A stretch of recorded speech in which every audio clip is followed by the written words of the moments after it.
नमस्कार शेतकरी मित्रांनो, आज 20 जुलैचा महाराष्ट्रातील जिल्हानिहाय हवामान अंदाज पाहूया। सर्वप्रथम कोकण विभागात मुंबई, ठाणे, पालघर, रायगड, रत्नागिरी आणि सिंधुदुर्ग जिल्ह्यांमध्ये अनेक ठिकाणी हलका ते मध्यम पाऊस पडण्याची शक्यता आहे। काही भागात जोरदार ते अतिजोरदार सरींसह मेघगर्जना आणि विजांचा कडकडाट होऊ शकतो। उत्तर महाराष्ट्रात नाशिक, धुळे, नंदुरबार आणि जळगाव जिल्ह्यांमध्ये ढगाळ वातावरण राहील। अनेक ठिकाणी हलका ते मध्यम पाऊस तर काही ठिकाणी जोरदार सरी पडण्याची शक्यता आहे। मध्य महाराष्ट्रात पुणे, सातारा, सांगली, कोल्हापूर, सोलापूर आणि अहमदनगर जिल्ह्यांमध्ये हलका ते मध्यम पाऊस होईल। घाट परिसरात काही ठिकाणी जोरदार पावसाचा अंदाज असून मेघगर्जनेसह पाऊस पडू शकतो। मराठवाड्यात छत्रपती संभाजीनगर, जालना, बीड, धाराशिव, लातूर, नांदेड, हिंगोली आणि परभणी जिल्ह्यांमध्ये ढगाळ वातावरण राहील। तुरळक ठिकाणी हलका ते मध्यम पाऊस तर काही भागात मेघगर्जनेसह सरी पडण्याची शक्यता आहे।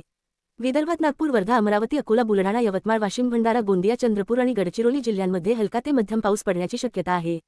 काही ठिकाणी विजांच्या कडकडाटासह जोरदार सरी पडू शकतात।